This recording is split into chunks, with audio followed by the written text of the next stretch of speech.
Ms. Carson, you're one of the three Republicans in the primary race for Texas House Representative of District 9. Why should voters choose you and not your opponents, Stephanie Schoberg and Rocky Thigpen? That's a huge question, broad question, but it's also a big answer.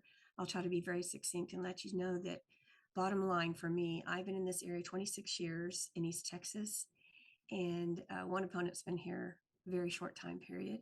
The other one's been here a long time. But in that time period, I've been very actively involved in the grassroots in the political arena. I have a nonprofit where I have gone to Austin many years to advocate on behalf of the special needs families. I've gotten legislation pushed through for our military because I come from a military family and our middle son serves in the U.S. Space Force as a lieutenant colonel. So I'm very in tune to the kinds of things in Austin, how to lay the lay of the land and how to work with legislators, policy, chiefs of staff, lobbyists, etc. Neither one of my opponents have done any of that at all. And so, in fact, neither one of them have been even party to going to the Republican conventions, being involved in the Republican priorities. I'm the only one that I would consider to be hit the ground running status the day one when I get elected and go into office. Yes, ma'am. And Ms. Carson, what are some beliefs and policies or issues that you're taking into this campaign? Great. The top overarching thing is that we're a very conservative district. So my intention is to vote very conservative and to reform the House in the direction it's been going. And I believe that once again, back in 1975, excuse me, 1975, 2024, got that wrong, about 75% of our voters went for President Trump, which demonstrates a very conservative of embracing of the Republican principles and priorities and the love of our country and our state.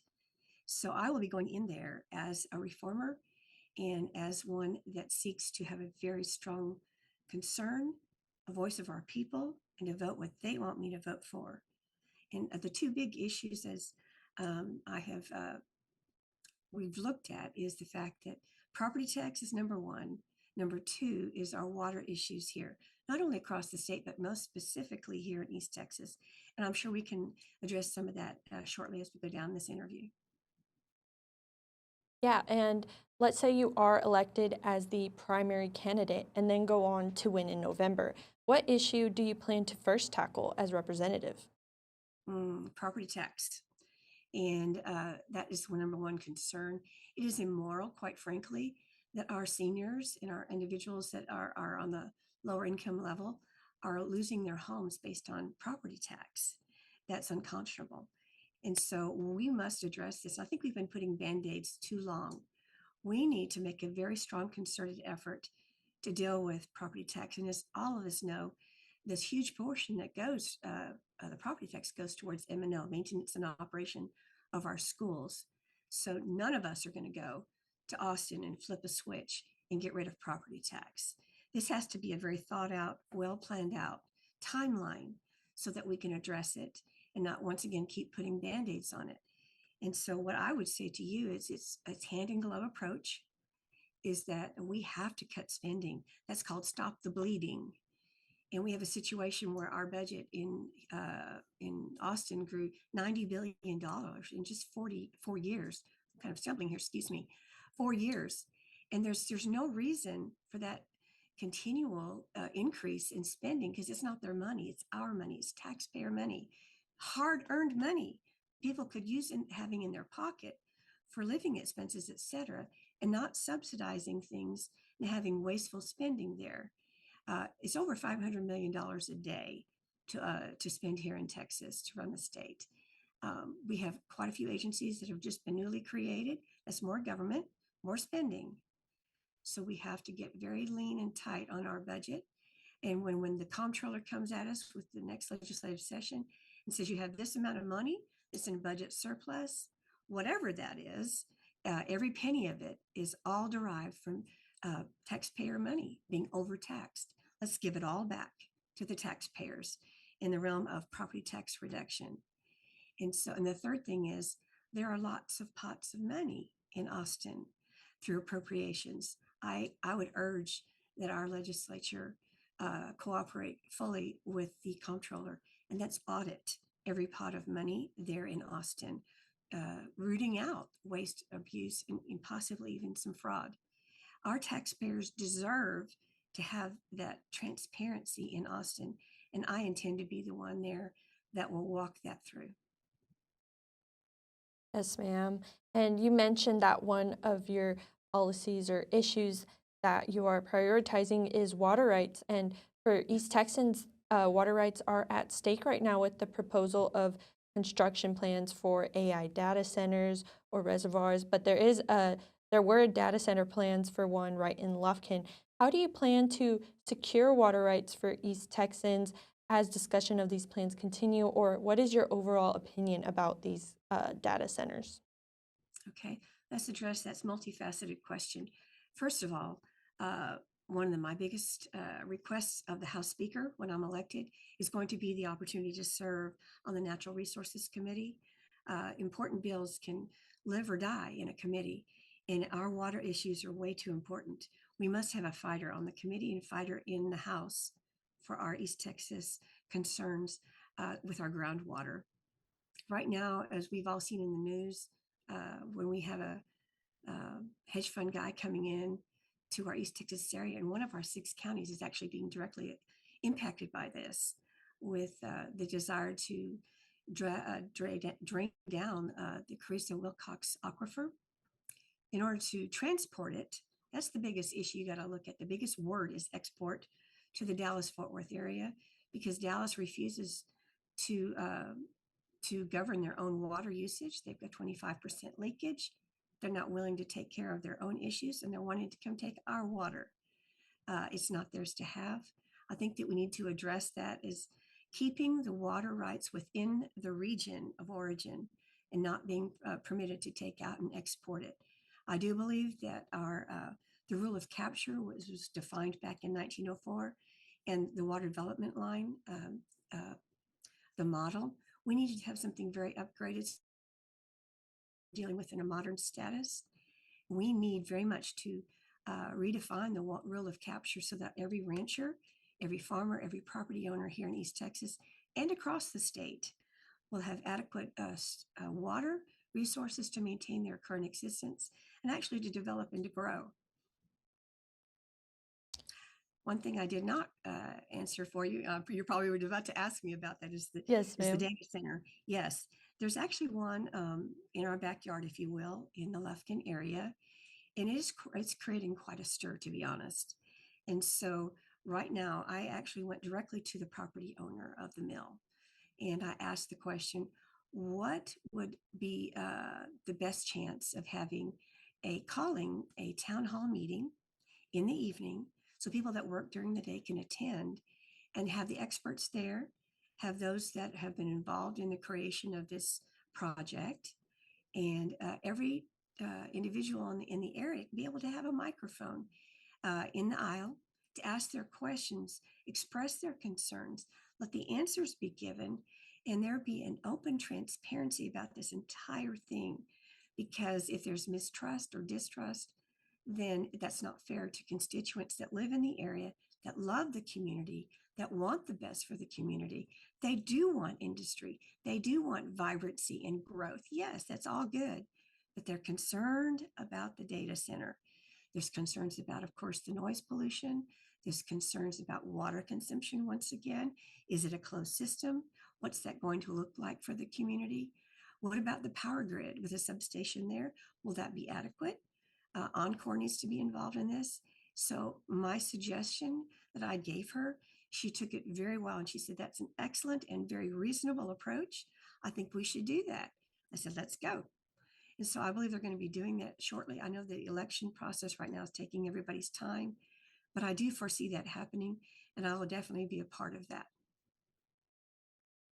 Yes, ma'am. And kind of switching gears here, but Trent Ashby is the current District 9 representative, but he is not up for re-election as he's running for Texas Senate. You've gone against him before in a previous election cycle, but how would your term compare to his if if you are elected for representative? Are there any policies you plan to continue or change? Mm. Overall arching policy, once again, I'd be a conservative voter for the conservative nature of our communities and their voice. Deeply disturbing details about his, and this is why I ran the last time, is his voting record. It was nothing personal. And I was very concerned about the fact that 40% of his votes on a very strong conservative bills that we needed to get through, he voted with the Democrats. And 75% roughly of his votes have aligned with big interest lobby groups. That's not lining up with the voice of your people. If that huge portion is lined up with big interest lobby groups who have donated to his campaign repeatedly, year after year, he's been in 13 years, and he has proven to us that he has not wanted to make Republican priorities and even a matter of any platform or bill that he would like to author or sponsor. In fact, he's done zero of Republican priorities, and he's under the banner of Republican. So I would definitely be a very strong voice for the conservative constituency. And I think that we really need to do some reforming in the House right now with bringing it farther to the right with conservative voice. Yes, ma'am. And you kind of briefly mentioned this a little bit before, but how would you balance your party's priorities with what your local district wants? Okay, I believe as we'd already stipulated that most of our district's very red actually, and there was a couple of issues last legislative session that were very contentious and difficult, and I have had discussions with our Retired Teachers Association and educators, and I think that was the one issue, probably the ESA voucher bill. That's kind of getting into the weeds, but it was a difficult decision for several of the representatives. But I stand on the principle that as definition of representative, you vote the voice of your people. I took the time and the effort to go through our 6 counties and ask all educators, what do you think about this? What do you think about that? And that would have definitely impacted my vote. It would have been different. Right now, once again, I believe very strongly that our district is, once again, very conservative. They want safe, they want closed borders, they want all the things that we're fighting for. And there's 10 propositions on the ballot right now that will help the party. It's kind of like a survey. It's not going to change law or anything like that. Simply a survey to ask of the people, what do you think about these issues? Is this something that we should be pushing for in the next legislative session? We need to pay attention to that. Last legislative session, our current state representative literally stated that the Republican priorities were not, they were just suggestions. They were really not anything that he had to embrace. I do not agree with that. If you're going to align with the Republican Party, then let's go with the conservative issues and the things that matter to my constituents. Great. And Ms. Carson, before we wrap up, is there anything you'd like to add about your campaign for District 9 rep that I didn't ask about that you'd like to mention now? Absolutely. I am actually the only candidate in this race, and across the board of any candidates that I've been preaching on this since the very beginning of my campaign starting back last summer. And that is that I keep using the word voice. I'm sure you've heard me say voice over and over again. I have to be the voice of the people here. And how do you do that? How do you represent and be somebody's voice if you don't really know them? So this is what I'm going to do. When elected, we're going to establish one advisory council in each of the 6 counties. So we'll have 6 advisory councils, volunteers, not elected officials, those people from different walks of life that'll be willing to come together, brainstorm, roundtable about issues that are in that county that we need to deal with. How can the legislature help assist with those issues? Sometimes things come up very quickly, urgently. That same advisory council can get out to the community and get a feel for what they want. And then also down the road, visionary. What do we want to work for in each of these counties that the legislature once again can be a part of to help that come to pass? And then the same advisory committee or council will be the ones that'll be able to set up for me when I'm not in Austin in session, because that usually is about 5 months long, 140 days. Where do I need to be? I need to be in the district.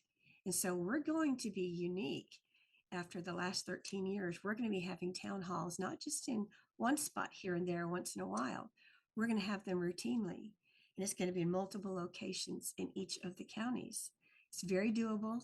Get out there face to face. There's something very valuable about having a face to face, eyeball to eyeball discussion with constituents. It builds community, it builds transparency, and it builds accountability between me and them. Well, thank you so much, Paulette Carson, for taking the time to talk to us about your campaign. I'm very thankful. Thank you for your time. And don't forget, everyone, early voting right now. March 3rd is Election Day. CarsonForTexas.com. PauletteCarsonForTexas.com.